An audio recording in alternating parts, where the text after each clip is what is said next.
posposen l'obertura de la seva pròpia empresa i nosaltres, com a socialistes i progressistes, pues, veiem que el nostre govern ha adoptat una sèrie de mesures sense precedents per a poder rescatar als autònoms i a les empreses, en definitiva, al conjunt de l'economia. Són les decisions anunciades, unes són més populars, unes altres menys, però, evidentment, la nostra economia, gràcies a l'acció dels governs socialistes, sigui al govern central, sigui a l'autonomia, sigui a la Diputació, o sigui a tots aquests alcaldes i alcaldesses que heu fet una feina ingent en aquesta crisi, hem pogut resistir inicialment l'impacte negatiu en la gent. Aquests ERTEs han salvat a 31.704 en les últimes xifres castellonencs de perdre el seu lloc de treball, que al final és el més important que té una persona en aquesta vida per a poder tirar avant. Bueno, aquesta conversa que proposem avui en Toni i en Eduard, l'únic que diu és que queda molt de treball per fer. Fins que no aconseguim moltes coses en matèria salarial, no ens donarem per satisfets. Sabem que Toni és una de les persones referenciades per el president de govern per a poder portar a terme aquesta gran reforma laboral que volem totes i tots les persones socialistes i progressistes d'aquest país.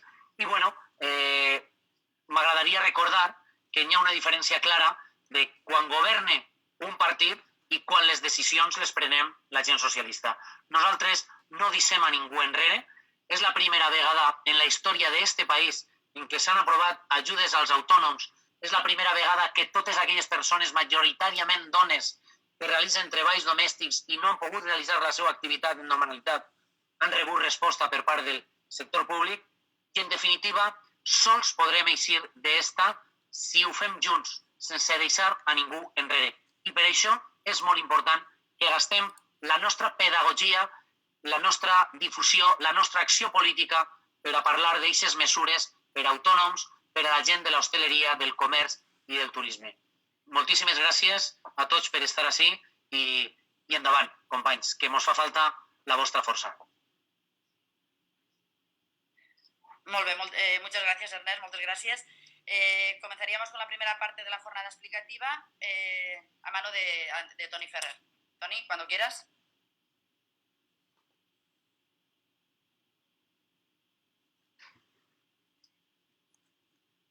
Toni, disculpa, el micro. Lo tienes apagado. Jo heu desconnectat vosaltres. Jo ho tenia obert. Bueno, ara sí. El que dia era que bona vesprada a tots i a totes, agrair al Partit Socialista Valencià i a l'executiva de Castelló esta amable invitació a tractar un tema molt important, com és el del treball autònom i el pla dedicat a l'hostaleria, al comerç i al turisme, i felicitar a Anna per aquesta iniciativa. La veritat és que fa molts mesos que ho va dir de fer este encontre, i la gent al final ens ha portat ara al mes de gener a poder-lo fer. Com bé es comentava per part del secretari general, aquesta crisi, que té unes característiques molt distintes a les crisis anteriors, esta no és una crisi econòmica, esta és una crisi en què les causes són sanitàries i que tenen desafortunadament conseqüències econòmiques. La primera qüestió és que es posa en risc la vida de les persones i a la vegada els béns i el treball d'aquestes persones. Lo primero que el gobierno puso en marcha fue una serie de medidas de carácter social que no tienen precedentes en nuestro país, como también se recordaba, es decir, potenciar los expedientes de regulación de empleo, eso que era desconocido y ahora todo el mundo habla con el acrónimo ERTE, está prácticamente en el lenguaje popular, que ha supuesto una diferencia fundamental con el pasado. Si lo comparamos con la crisis anterior, la crisis del 2008, pues en estos momentos en España se han conservado hasta la fecha cerca de 2 millones de empleos que hubieran sido destruidos en esta situación de la pandemia de la COVID-19. Por primera vez se ha puesto en marcha también una serie de medidas destinadas al empleo de los autónomos, al trabajo de las personas autónomas. La más potente es el cese de actividad con una prestación extraordinaria que ha permitido que de manera temporal a las personas autónomas se les mantuvieran las rentas y también temporalmente se les ha exonerado del pago de las cotizaciones de la Seguridad Social. En el pico más alto de la pandemia, allá en el finales del mes de abril, se llegó prácticamente a cerca de 1,5 millones, 1.400.000 y pico de personas autónomas protegidas. Luego, con distintas variaciones, se ha ido adaptando y que continúa en vigor hasta ahora, hasta el 31 de marzo. De enero. Eduardo Abad nos comentará.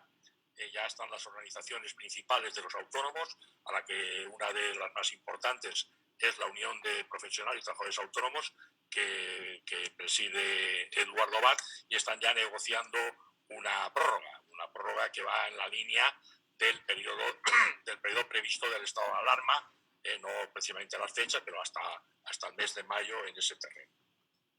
¿Qué resultado ha tenido en el ámbito de los autónomos? Antes hablaba del efecto de los ERTEs en rasgos generales, que han permitido proteger el empleo, mantener tejido productivo, esa estimación que se hace de 2 millones de empleos que se han podido conservar.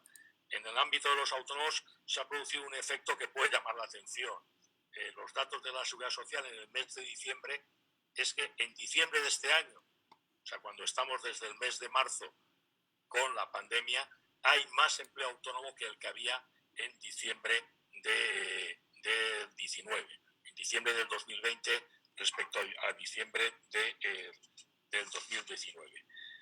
Bueno, esto es un dato pues, por lo menos alentador, en que las medidas de apoyo, de contención, han permitido que no se haya destruido en un sector tan sensible y un sector tan necesario para la economía como es el trabajo autónomo, que no se hayan destruido empleo como era previsible, y ocurrió. De hecho, en el 2013, en la crisis anterior, en el 2013, se destruyeron cerca de 270.000 empleos en ese terreno.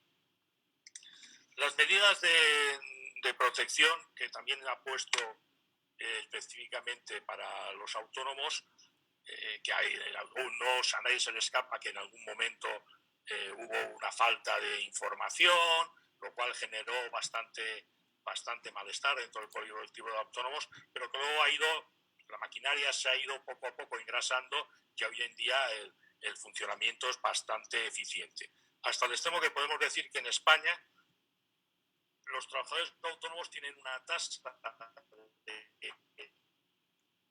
protección bastante superior a la de los países de nuestro entorno. Es decir, si lo comparamos desde el punto de vista cuántas personas autónomas están protegidas o han estado protegidas desde el inicio de la crisis sanitaria hasta ahora respecto a los países vecinos, estamos al mismo nivel que Alemania, y superamos a países con tanto peso económico como Francia o Italia o los Países Bajos. Si lo comparamos con nuestro vecino Portugal, estamos 20 puntos básicos por encima en materia de protección. Es un hecho muy importante. Esto era en cuanto al número de personas protegidas. Si vemos qué tipo de protección, las medidas tomadas en España van fundamentalmente orientadas a mantener ingresos y mantener cotización a la Seguridad Social. En la mayoría de los países lo que se ha optado es por una ayuda directa de carácter puntual para pagar gastos del negocio, alquileres, etcétera, que algo que tocaré después, que también se ha adoptado en ese terreno.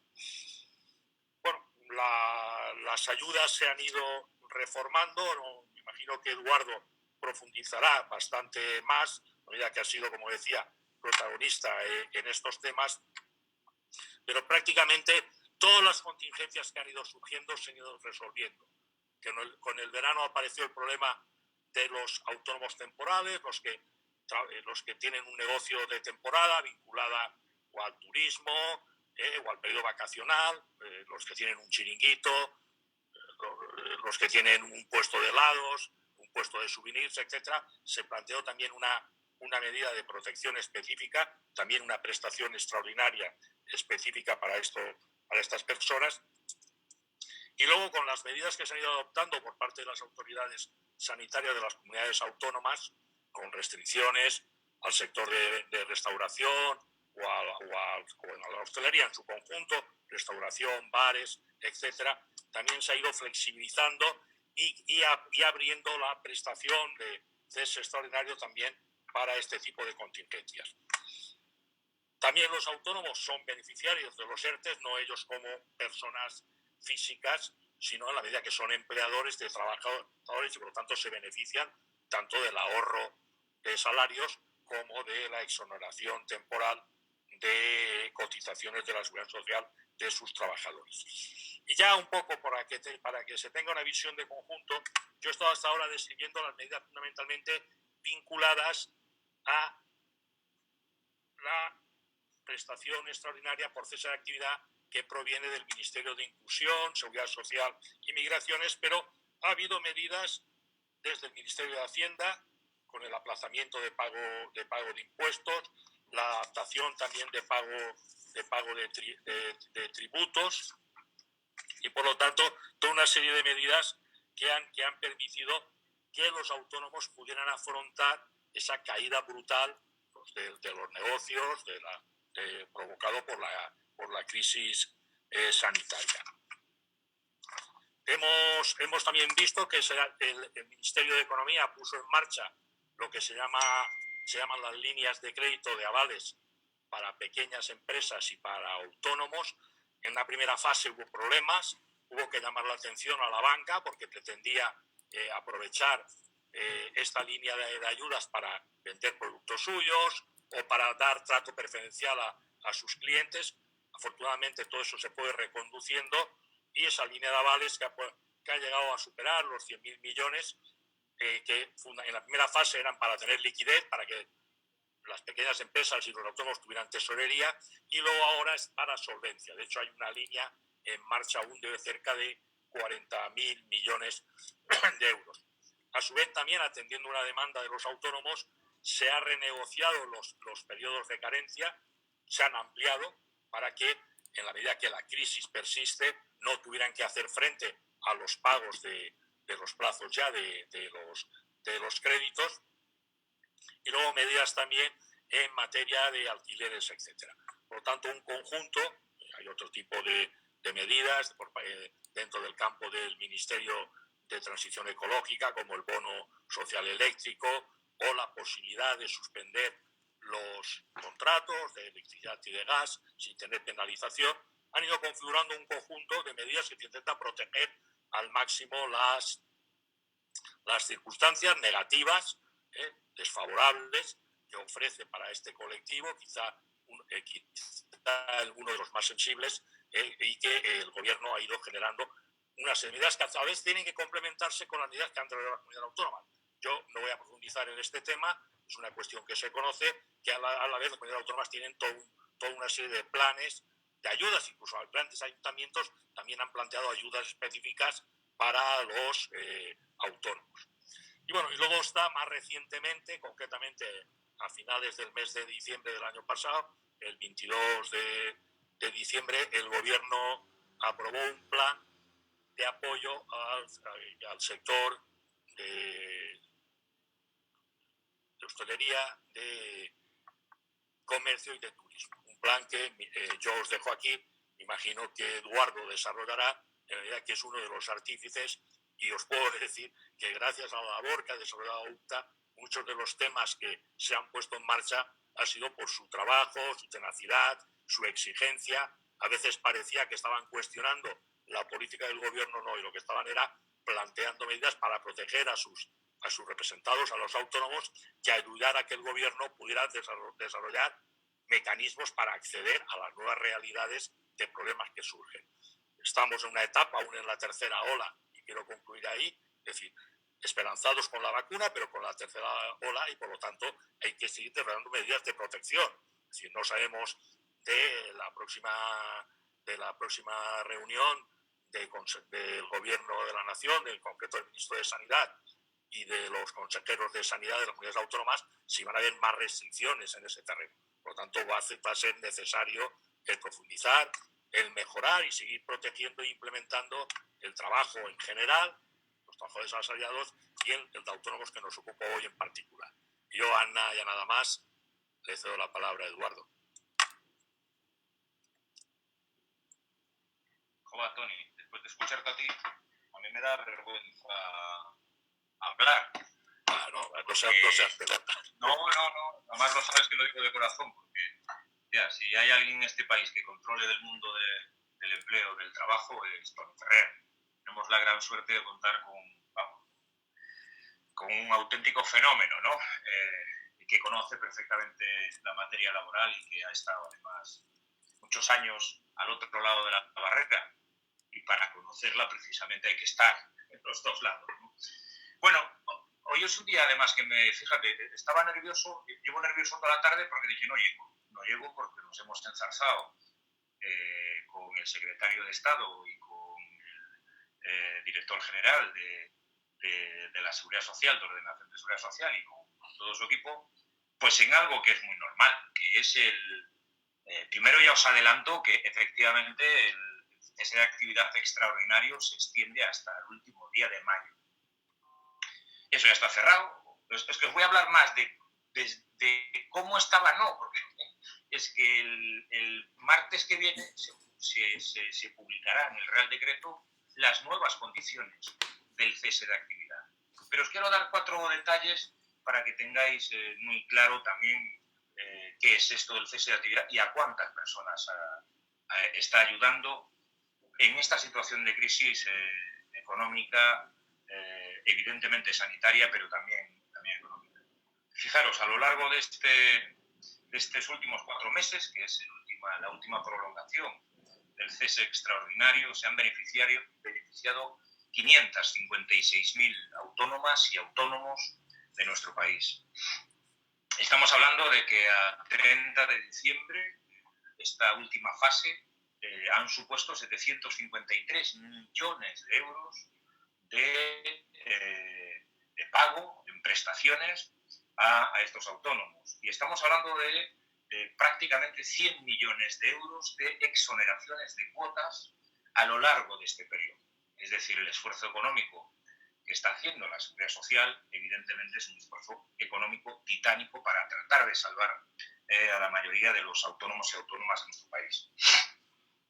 Quiero también entrar en deciros, yo no sé si es tan buena noticia el que haya crecido el número de autónomos a lo largo de este año 2020, porque en la letra pequeña siempre escribe el diablo. Cuando tenemos una situación en la que el empleo de los sectores del transporte, de los sectores de la construcción, empleo en el sector de la hostelería y de todo lo que tiene que ver con la cadena de valor del turismo han caído, resulta que son los sectores de autónomos donde se crece. Es incomprensible. Bueno, detrás de todo esto, evidentemente Toni ya conoce perfectamente el tema.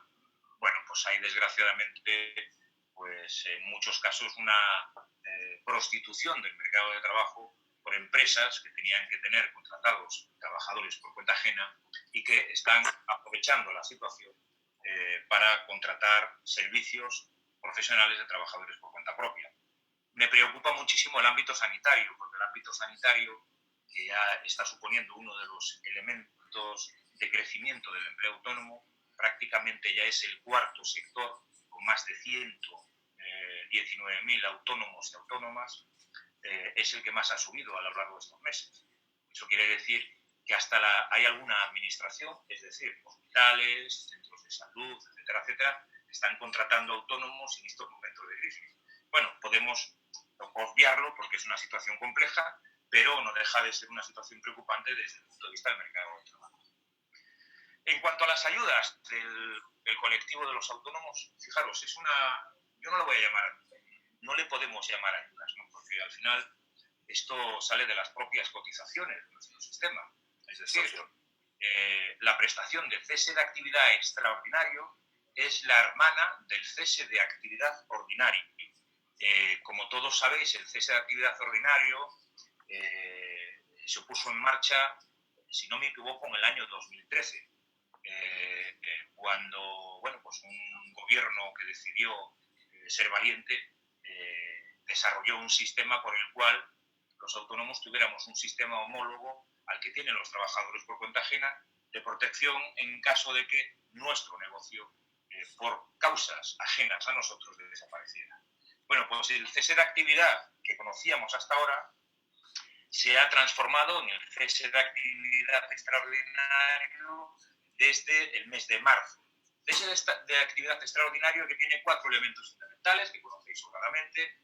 Uno es el cese de actividad extraordinario por imperativo legal, es decir, por cierre administrativo, en el cual los autónomos apenas tienen que hacer ningún tipo de demostración delante de la mutua de accidentes de trabajo, que es la que gestiona esta contingencia, para poder llegar a percibir, evidentemente, lo que le corresponde. En este caso, como sabéis, en caso del cierre de actividad obligatorio, autónomos y autónomas percibirán el 70% de la base de cotización y quedan exonerados del pago de la cuota mensual.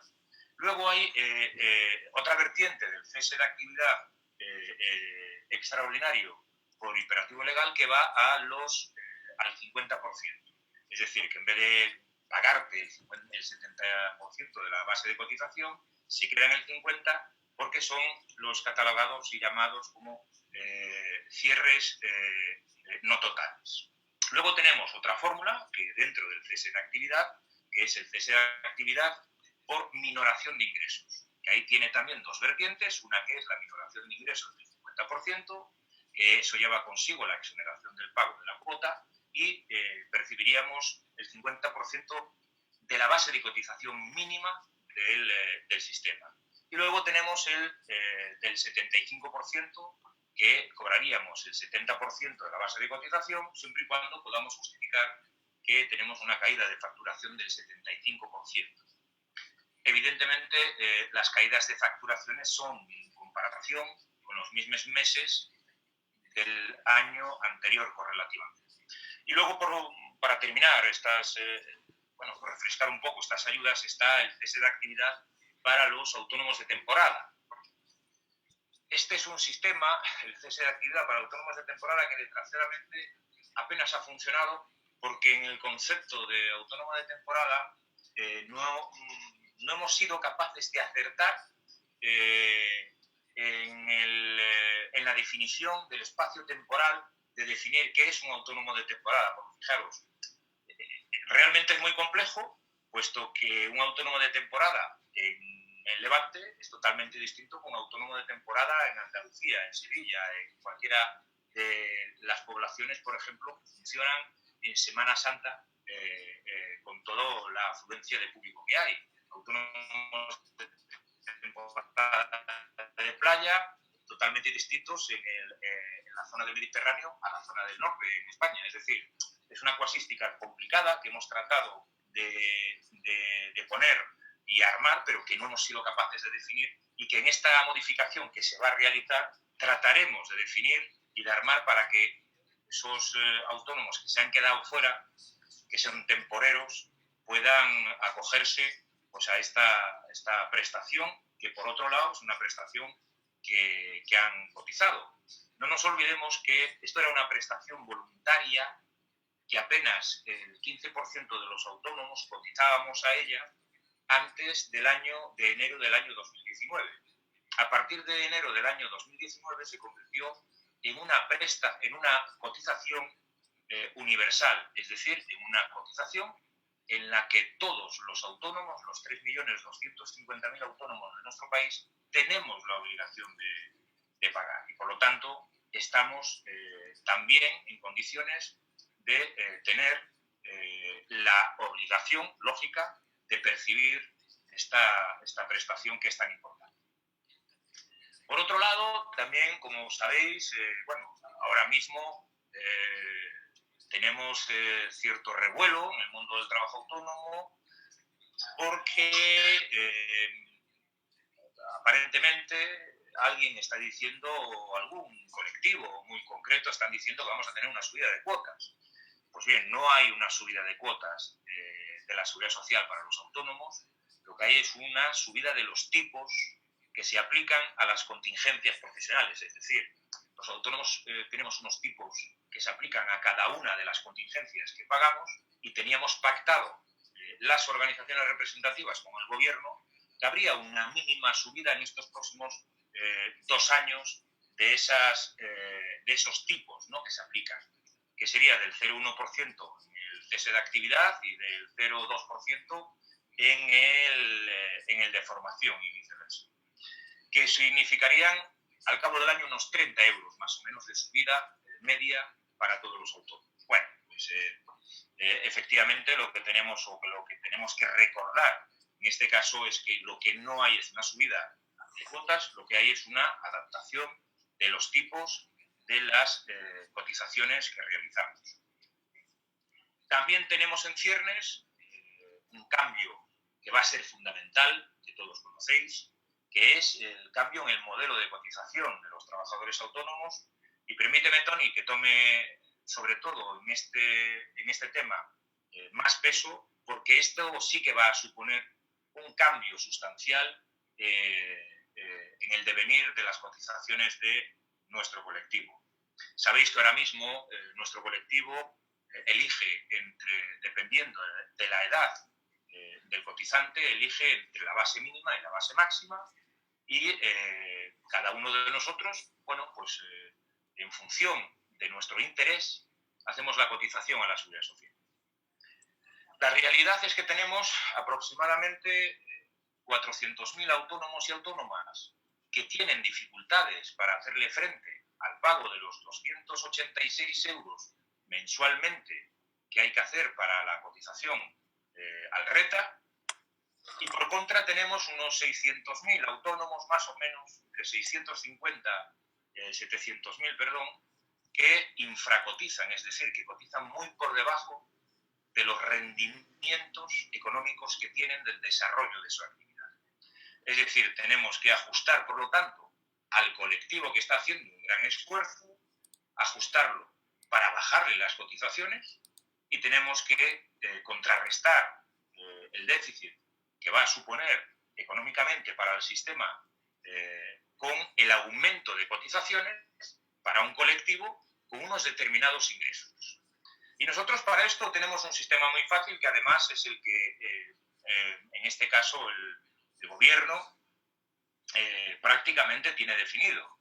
El sistema es para aquellos autónomos que están por debajo de los ingresos netos, eso es decir, fuera impuestos y fuera todo tipo de pagos que se hacen a la administración. Ingresos netos que perciben anualmente a través del IRPF, declarados en el IRPF, los que estén por debajo del salario mínimo interprofesional van a tener un sistema especial de cotización que se adaptará específicamente a sus ingresos.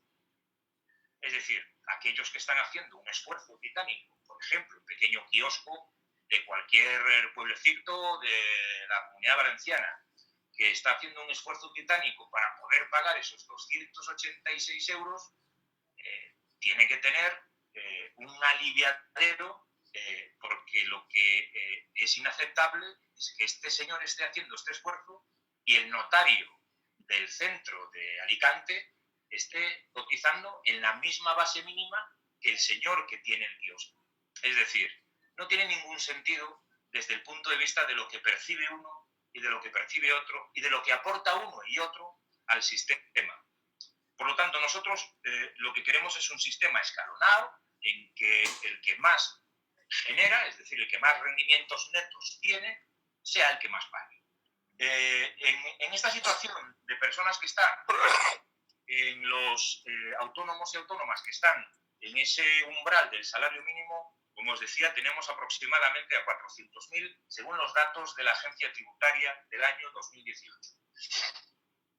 Por contra, tenemos aproximadamente al 60% de los autónomos españoles que están en el umbral de entre el salario mínimo de rendimientos netos del salario mínimo y los 25.000 euros, que es la gran mayoría, rendimientos netos, evidentemente, que es la gran mayoría de los autónomos. Prácticamente el 70% de los autónomos están en ese umbral económico de rendimiento neto. Y por otro lado tenemos a un 30% de autónomos y autónomas que les van los negocios fenomenal y que tienen rendimientos netos por encima de 30.000 euros. Y sobre esos son sobre los que se les va a hacer el escalonado de hacer tramos de cotización superiores para que podamos decir que tenemos un sistema contributivo justo y de reparto equitativo en el esfuerzo contributivo. Es decir, vamos a dejar, en este caso, prácticamente al 70% de los autónomos españoles que sigan eligiendo entre la base mínima y la máxima que está establecida. Y vamos a tener un 30% de los autónomos españoles en el que vamos a tener tramos de cotizaciones superiores. Nosotros la propuesta que prácticamente hemos cerrado con el gobierno es que aquellos autónomos que tengan rendimientos netos entre 30.000 euros y 40.000 tengan una base de cotización mínima un 20% superior a la del anterior tramo. Y así sucesivamente. Los que estén entre 40.000 euros y 50.000 tendrán un 20% más de cuota mínima sobre el tramo anterior. Y así sucesivamente hasta llegar a duplicar la base mínima de cotización que tenemos. Y diréis vosotros, pero este sistema, claro, ¿cómo va a funcionar, ¿no? ¿Cómo va a saber un autónomo o una autónoma cómo le va a ir el negocio este año? Pues lo que hemos acordado con el gobierno es que se haga una especie de adaptación, una especie de cotización ex post justo cuando termina el año fiscal. Es decir, cuando los autónomos conocemos perfectamente a través del IRPF cuánto hemos declarado de rendimientos de trabajo.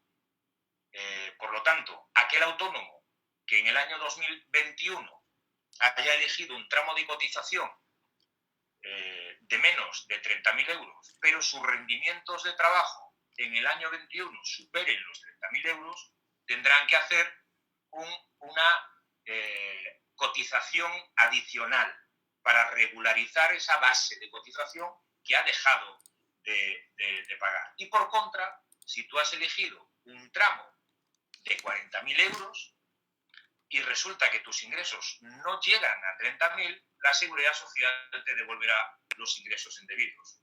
Es decir, lo que estamos es poniendo encima de la mesa un cambio total en el sistema de cotización, llevándolo a ser un sistema de cotización justo en el que se pague precisamente por los ingresos que tenemos. Exactamente igual que sucede con los trabajadores por cuenta ajena. No olvidaros que los trabajadores por cuenta ajena cotizan en función de su remuneración económica. Es decir, a través de sus convenios colectivos se marcan las cotizaciones de cada uno de los trabajadores y por eso cada trabajador tiene que aportar a la Seguridad Social su parte y la empresa aporta la otra. Por lo tanto, es un sistema muy, muy, muy similar al que tienen los 17 millones de trabajadores y trabajadoras en nuestro país, que no difiere mucho de una situación que es lógica y natural. ¿Por qué nos llevamos y por qué vamos a este sistema? ¿Y por qué, además, el compromiso del presidente Pedro Sánchez desde que fue nombrado presidente del gobierno es un compromiso que creemos y que además se va a llevar a cabo pronto? Pues porque lo que tenemos es un sistema de cotización que ha cumplido 50 años, que es un sistema de cotización anacrónico que ha quedado absolutamente desfasado porque nuestro sistema de cotización es un sistema que no es ni justo ni contributivo para todos. Y por último, también quería hacer una mención a todo lo que tiene que ver con el sistema tributario. Nosotros estamos convencidos desde nuestra organización, desde UTA, que la tributación de los autónomos también tiene que cambiar. Es decir, ahora, a día de hoy, tenemos 500.000 autónomos que están tributando por el sistema conocido como sistema de módulos, en el que es en una situación económica adversa como la que tenemos hoy, es muy perverso, puesto que los módulos ya sabéis que se calculan sobre un real decreto que todos los años se publica a primeros de año y que es la agencia tributaria la que dice lo que tú vas a ganar a lo largo del año. Está muy bien cuando se gana mucho dinero, pero está muy mal en una situación de crisis. Y por lo tanto, esta es una situación de crisis en la que debe de modificarse el sistema de módulos de forma urgente. Y por otro lado, también tenemos que hacer cambios desde el punto de vista de la diferencia entre la tributación que tienen las sociedades y la que tenemos los autónomos a través de IRPF. Por terminar, las sociedades tienen un tipo marginal de apenas el 17% y los autónomos estamos en un tipo real de más del 30% de tributación a la agencia tributaria. Estos cambios son cambios que esperemos que se den a lo largo de esta legislatura.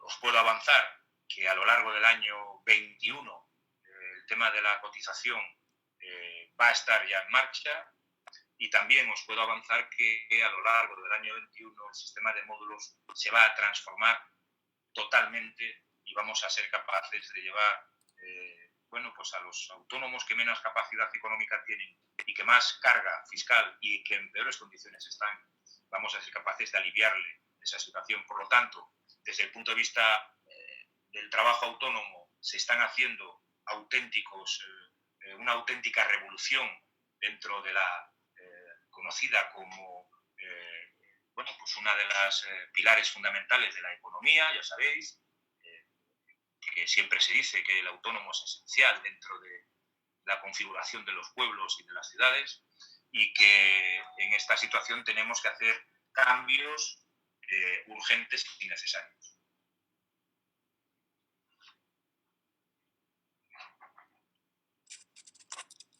Sí, muy bien. Muchísimas gracias, Toni. Muchísimas gracias, Eduardo, por las explicaciones y por la exposición de los temas que habéis tratado.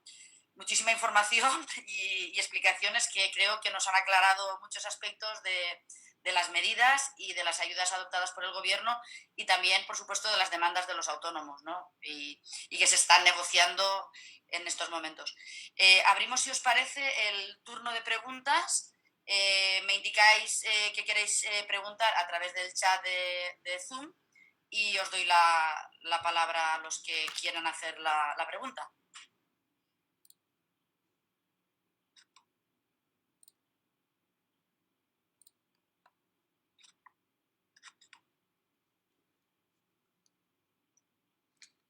Parece ser que todos lo tienen clarísimo, porque de momento no... A ver, me parece que está llegando ahora.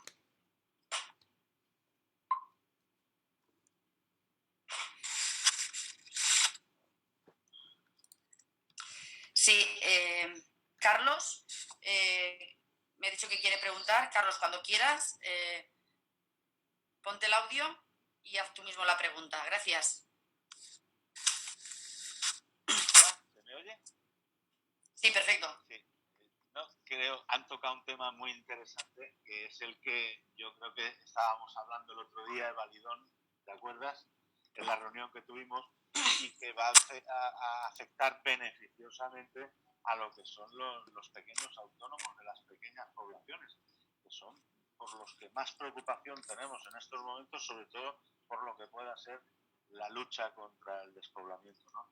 En las Cortes Valencianas, Toni, Eduardo, presentamos en su día una iniciativa, una proposición no de ley, para que hubiesen ayudas especiales pues a esos pequeños autónomos que resulta que tienen un bar y tienen una tienda. Estamos hablando de poblaciones de 100 habitantes, de tal, y que son trabajadores esenciales, porque son los que durante la pandemia además les han estado llevando a los abueletes los productos y tal a su casa. ¿Qué ocurre? Que tenían la tienda abierta y tenían el bar. El bar tenían la obligación de cerrarlo, que era donde más ingresos hacían. Los fines de semana, con los moteros, con la gente que subía por los pueblos. pero como al mismo tiempo tenían también los ingresos de la tienda, que esa sí la tenían en funcionamiento para vender elementos básicos a la gente, pues no han tenido opción a tener ninguna ayuda. Entonces, mucha gente pues estaba a punto de tirar la toalla, y que se nos vaya esa gente de esos pueblos ya significa la muerte de ese pueblo, vamos, pero así de claro. Entonces, dentro de eso que he dicho, de que se va a rebajar por tramos también lo que pueda ser la cotización, lo que es interesante, deberíais intentar contemplarlo también, lo que os comento, a nivel nacional. Creo que, vamos, que sería extensible y beneficioso para todas esas poblaciones con riesgo de despoblación. Muchas gracias, Carlos. No sé si Toni o Eduardo quieren hacer algún comentario al respecto.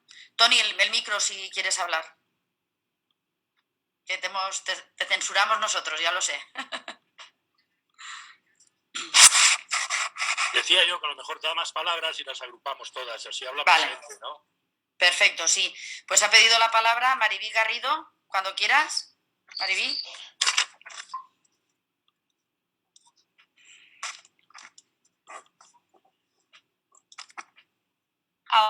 ¿Ahora me oís? Sí, ahora sí. Hola, buenas tardes. Vale. A ver, a mí me ha preocupado una cosa que ha dicho Eduardo en relación al sistema sanitario y lo que ha comentado de que han detectado un aumento considerable de autónomos con respecto a este periodo en el que estamos de pandemia y que parece que los ha relacionado con las administraciones públicas. Me gustaría que me matizara un poco más esa información, porque realmente el sistema de contratación de la administración pública no es la contratación de servicios a sanitarios. Las administraciones públicas está muy clara la ley de contratación, y la contratación de personal va a través de capítulo 1, y hacer una contratación de servicios como la que tú has dado a entender tendría que hacerse a través de capítulo 2 y no sé, me gustaría que me dieras un poquito más de información, porque me has dejado un poco preocupada, porque a priori a mí me haría pensar que no se tratan de autónomos reales, sino de falsos autónomos. Otra cosa diferente es que me hables de contratación de autónomos sanitarios, pero en otros ámbitos que no sean la administración pública. Entonces, si tienes datos, Eduardo, me gustaría que eso me lo matizaras un poquito. Muy bien, muchas gracias, Maribí. Ha pedido también preguntar Miguel Sandalinas. Miguel, cuando quieras. Hola, ¿qué tal? Buenas tardes. Gracias por la jornada. Yo nada más es una reflexión en cuanto al tema de los autónomos, que bueno, habéis comentado que habían sobre la mesa dos sistemas, que unos países estaban optando por la ayuda directa a la actividad y otros países como nosotros estábamos optando a la rebaja en cuanto a coste de subvenciones y tal, ¿no? Yo lo único, y el esfuerzo desde luego yo comparto, que desde luego es el primer gobierno que efectivamente está dando una ayuda donde esa ayuda no estaba cotizada, nadie había cotizado para que le dieran un seguro de paro ni para nada de todo esto, y sin embargo el gobierno socialista pues ha respondido a esa necesidad, ¿no? No obstante, como a veces la anécdota puede más que la realidad, yo no sé si se podría llegar a plantear ser un poco más ágil en cuanto a la contraprestación. Es decir, si nosotros, porque eso es una llamada que está en la calle, ¿no? Si nosotros reducimos el aforo de un bar en un 50%, yo creo que deberíamos intentar ser ágiles en reducir esa cuota en esa proporción. Si nosotros reducimos la jornada y que no pueden abrir por la tarde, y eso implica no solamente una reducción de aforo del 50%, sino una reducción de actividad del 50%, seguramente también tendríamos que estar ágiles ¿por qué? Porque estamos hablando de negocios que la ayuda, si no llega en este momento, cuando quiera llegar, es decir, cuando regulemos más adelante, ya no va a ser necesario, porque esos pequeños bares, esos pequeños negocios habrán cerrado. Y entonces, yo lo digo porque igual, como aún nos quedan seguramente pues mínimo unos 5 o 6 meses de padecer este desastre, pues sería bueno articular, y hay matemáticos para eso, ¿no?, una correlación de tal manera que en el momento que se tomara una limitación fuera automática la reducción que se produjese sobre la cuota de autónomo. Y eso la gente yo creo que lo comprendería y sería una cosa muy sensible. Es decir, si estamos limitando al 50%, yo no digo que la reducción tenga que ser del 50%, pero a lo mejor sí que tiene que ser del 20% o sí que tiene que ser del 25%. Si nosotros reducimos la actividad en un 50%, volvemos a lo mismo. A lo mejor no tiene que ser del 50%, pero sí que tiene que ser del 15%, sí que tiene que ser del 18%. Y eso, si fuera automático, el calado en la población de que verdaderamente se le está ayudando es que es acción-reacción. Se me reduce la posibilidad de negocio, se me reduce a su vez la necesidad de pago, ¿no? Y yo creo que eso, si optamos por este sistema, claro, si estuviéramos optando por el sistema de, no, yo te voy a dar 1.000 euros o te voy a cubrir un 30% de tus pérdidas o un 50% de tus pérdidas, ya no tendría caso este tema, porque las pérdidas estaría incluida la cuota de autónomos. Pero como lo que no creo que deberíamos caer es ni hacer una cosa ni hacer la otra. Este es el comentario. Muy bien, Miguel, muchas gracias. De momento no tengo más palabras pedidas, pero sí que nos han hecho llegar, que voy a leer unas preguntas, ¿vale? Y así luego, si nadie pide la palabra, pasaríamos a contestarlas todas. Hay muchos autónomos que abrieron sus propios negocios poco tiempo antes de la COVID-19. Por lo tanto, no pueden presentar en anterioridad que estaban en actividad. ¿Qué instrumentos cuentan para acogerse a las ayudas? Esa es una. Otra pregunta es, en Castelló, los trabajadores autónomos o las empresas de 2 o menos trabajadores son la inmensa mayoría, los cuales suelen tener menos medios para tramitar las ayudas. ¿Se prevé algún mecanismo para facilitar acogerse a estas medidas? Y la tercera, ¿a partir de cuándo se podrán solicitar las ayudas anunciadas? Vale, con estas preguntas y comprobado que en el chat nadie ha pedido la palabra, pasamos, si os parece bien, Eduardo y Toni, a responder las cuestiones. Gracias. Pues vale, si me permite, Toni. Vale, encantado. Tú mismo. No, sí, además es que son cosas muy lógicas y muy bien planteadas, ¿no? Vamos a ver, el tema rural es un tema muy importante para nosotros. El tema rural, el que desaparezca un autónomo en el tema rural, tiene una trascendencia que es totalmente distinta a lo que puede pasar cuando desaparece una cantidad relevante de autónomos en una ciudad como Madrid. Vamos a poner un caso como, por ejemplo, el de Soria, que es el caso que siempre dibujamos, ¿no? Cuando tenemos datos de la provincia de Soria que han desaparecido 100 autónomos, claro, Soria tiene 23.000, 100 autónomos en el cálculo porcentual quiere decir que hay no sé cuántas poblaciones sorianas que prácticamente se han quedado sin vida y sin actividad económica.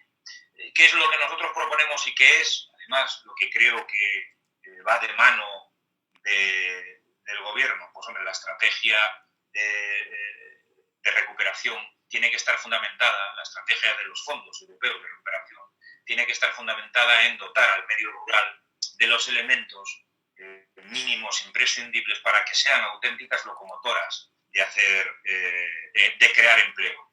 Solamente creando empleo en el ámbito rural somos capaces de mantener la población.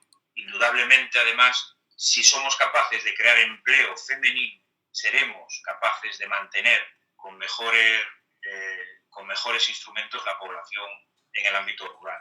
Y en ese sentido, nosotros estamos desarrollando, por ejemplo, conjuntamente con, yo creo que son ya un centenar de ayuntamientos de toda España, la red de ayuntamientos rurales emprendedores, que es una red que lo que pretende es poner precisamente herramientas útiles y desarrollar proyectos que vayan dirigidos precisamente al desarrollo económico primero, lógicamente sostenible y sostenible, del ámbito rural. Luego, el tema de los autónomos sanitarios. Fijaros, el tema de los autónomos sanitarios que habéis comentado, a mí me preocupa de especial manera porque hemos visto que en el último año hemos aumentado prácticamente en 23.000 contrataciones, es decir, altas de autónomos del ámbito sanitario en un tiempo récord. Evidentemente, no solamente se han producido altas de autónomos en este ámbito profesional, sino que también se han producido muchísimos, infinidad de contratos. Debe de ser uno de los sectores que más ha crecido desde el punto de vista laboral, ¿no? Pero a mí me preocupa entender cómo desarrolla su trabajo un autónomo sanitario dentro de un hospital. Me preocupa entenderlo, pero por una cuestión, porque desde el punto de vista del desarrollo de la actividad, evidentemente estaríamos hablando en muchísimas ocasiones de un falso autónomo. Es decir, personas que han sido contratadas para un determinado servicio en una clínica, en un estudio de análisis clínicos, en un hospital, un anestesista, un licenciado en medicina. Es decir, lo que nos preocupa precisamente que esto, que no debía de ser un mercado que pudiera ser alterado y prostituido, por qué no decirlo, que tendría que ser un mercado laboral perfectamente definido, creemos que se está convirtiendo pues, en algo que desde luego a nosotros no nos gusta. Sobre la situación de la minoración de ingresos. Ahora mismo la minoración de ingresos es un tema que ya está superado. Es decir, el cese de actividad extraordinario ya te permite acudir a dos sistemas distintos sobre la minoración de ingresos. Uno es del 75% y otro es sobre el 50% de minoración de ingresos.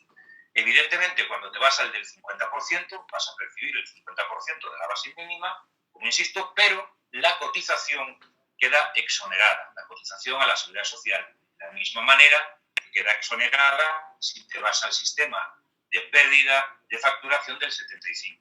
¿Por qué no se hace un modelo automático? Porque es imposible. Porque el sistema es un sistema, daros cuenta que el sistema de seguridad social es un sistema tremendamente complicado que tiene que enlazar diferentes parámetros para medir y para pues no llevar a una situación que pudiéramos darla como de presuntos personas que se quisieran aprovechar del sistema. Y para eso, precisamente, el sistema lo que hace es que si tienes una pérdida de ingresos, demuestres que tienes la pérdida de ingresos, solicitas, haces la solicitud de la prestación y luego demuestras sin ningún problema ante las mutuas que has tenido esa pérdida de ingresos. Daros cuenta que el primer paso en el cese de actividad es una declaración responsable. Nadie en el primer momento te va ni a pedir ningún tipo de documento, ni te va a pedir ningún tipo de tal para darte el cese de actividad. Lo único que te van a pedir es una declaración responsable. Lógicamente, esa declaración responsable es el documento necesario para poder acceder a la prestación. Si tú en el control que te van a hacer, porque lógicamente van a mirar si todos los que han solicitado el cese de actividad tienen derecho a ella, si tú no tienes derecho porque has, pues de alguna forma solicitado algo que no te corresponde, lógicamente vas a tener que devolver. El sistema alemán, que dicen que han dado un tanto alzado a todos los autónomos, o el sistema inglés, pero son sistemas totalmente distintos. Daros cuenta que el sistema de protección en el Reino Unido no existe para el trabajador autónomo. No hay seguridad social en el Reino Unido para los trabajadores autónomos. Ahí se van sobre un sistema única y exclusivamente de pérdida fijada y cuantificada, pero es lo que tienen, no tienen más. Es decir, si te dan 6.000 libras para pasar todo el proceso del COVID, te darán 6.000 libras para pasar todo el proceso del COVID. No tendrás que hacer, lógicamente ellos no tienen que hacer el esfuerzo contributivo de las cotizaciones. Nosotros, mientras estamos en situación de cese de actividad, la cotización la realiza la propia Seguridad Social, es decir, seguimos cotizando, no perdemos carrera de cotización, es decir, nosotros creemos que es un sistema mucho más garantista. Ojo, aquí hay otro tema que también tenemos que poner la alarma. El otro día, no sé si habéis leído la noticia, y a una gran compañía de seguros, pues el ente que tiene que velar porque los seguros cumplan con los requisitos que han negociado y pactado con el asegurado, tienen una inspección porque seguros que garantizaban una prestación económica en caso de enfermedad, ahora están rescindiendo los contratos de autónomos que estaban enfermos por coronavirus o que simplemente estaban en una situación de confinamiento por un familiar cercano y que tengan que estar en casa esos días. Fijaros si nuestro sistema es un sistema garantista que garantiza que cualquier trabajador autónomo pueda cobrar la prestación. Y por último, ¿cuándo se ponen en marcha las nuevas prestaciones? Pues creemos que el martes 26 se publicará en un Real Decreto. Al día siguiente de la publicación del Real Decreto, donde vendrán especificados todos y cada una de las distintas fórmulas que se van a poner en marcha, a partir de ese momento los autónomos y autónomas podremos acudir a la mutua de accidentes del trabajo para solicitar el cese de actividad.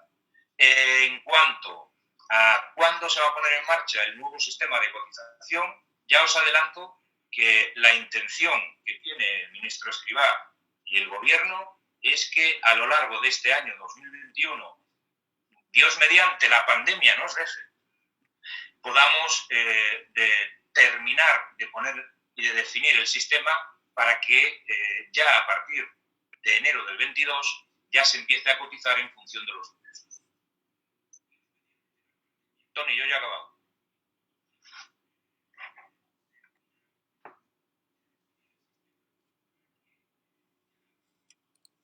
Tony, no sé si quieres apuntar algo más a... Sí, bueno, yo creo que Eduardo lo ha situado perfectamente. Yo solamente a la pregunta de Carlos añadir un tema. Yo creo que también un tema que dentro del plan específico para el comercio, la hostelería y el turismo, hay un apartado de incentivos de regionales, concretamente para esas zonas donde lo que se pretende es fijar población.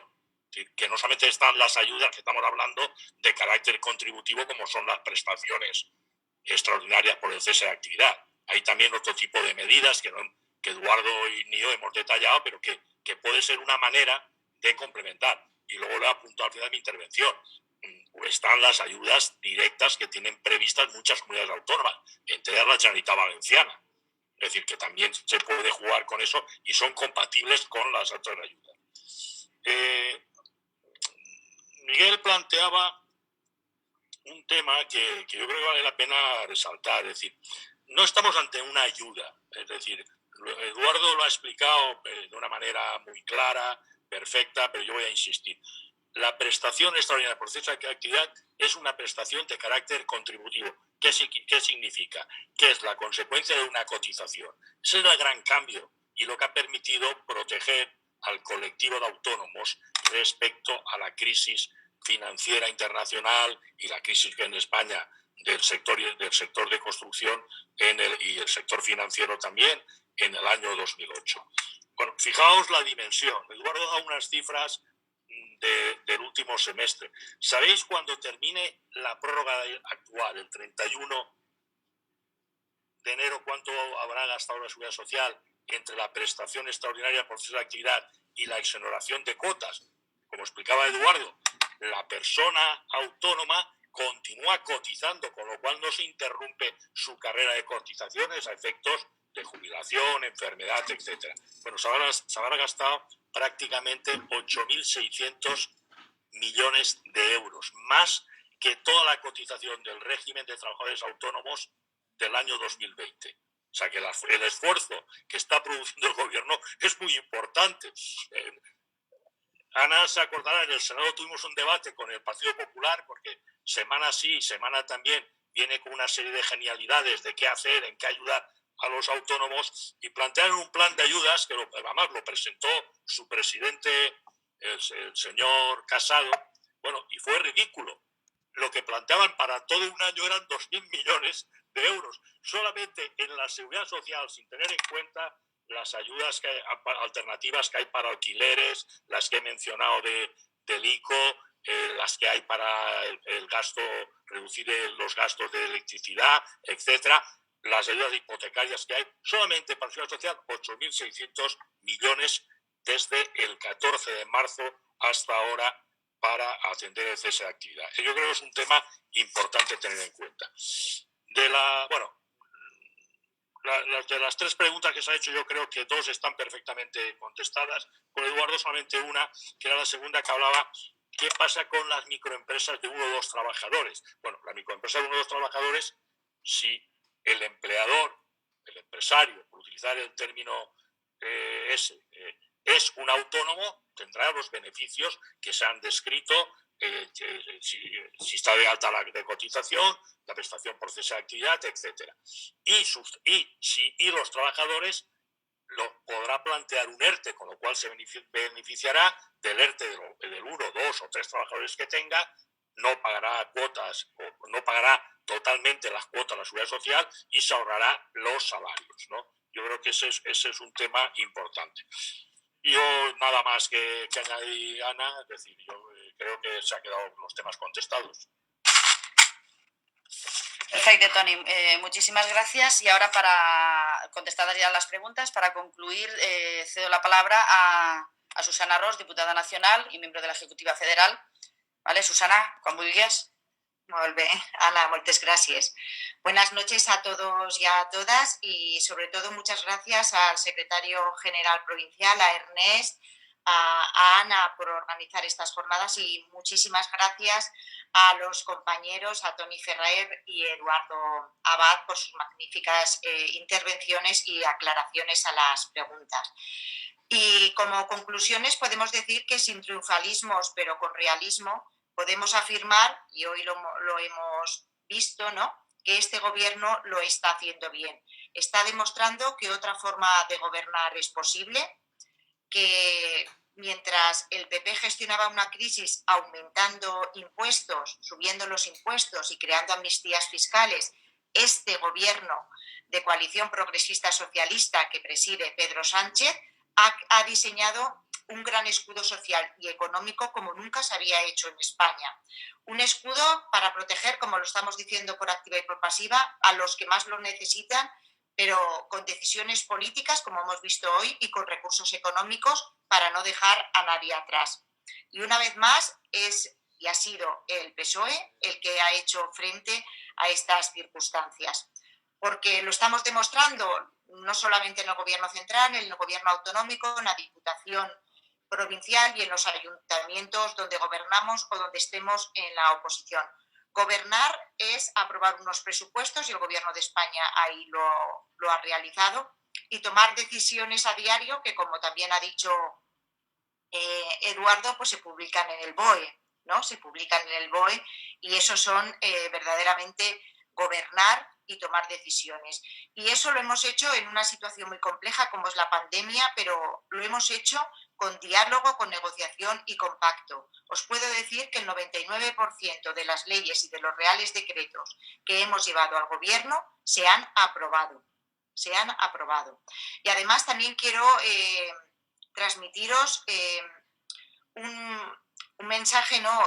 Una propuesta, una medida que pasa un poco desapercibida en estos momentos, ¿no?, que hablamos de autónomos, de empresas, de los trabajadores y trabajadoras, pero hemos empezado el año 2021 con la eliminación del copago farmacéutico que impuso el Partido Popular y que supone que 6 millones de personas, y justamente las más vulnerables, normalmente, pues no pagarán ya, no tendrán ese copago farmacéutico.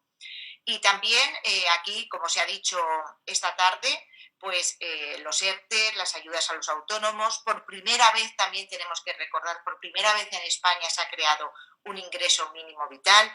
Tenemos que recordar también que se ha subido en 2 años el 60% del salario mínimo interprofesional.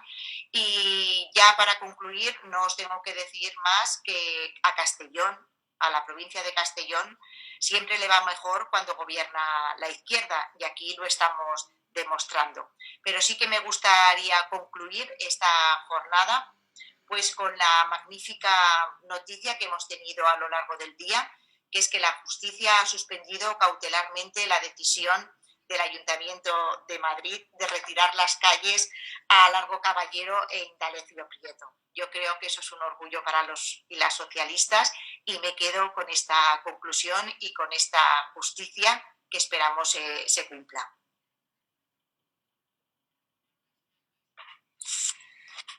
Molt bé, Susana, moltíssimes gràcies i res, damos por finalizada la jornada de hoy. Muchísimas gracias a todos por vuestra asistencia. Reiterar el agradecimiento a Eduardo y a Toni. Y nada, nos vemos en breve porque estamos organizando otras jornadas sobre otros temas interesantes que sin duda nos ayudan a los socialistas a transmitir las acciones del gobierno y a defender las ideas socialistas. Muchísimas gracias a todos.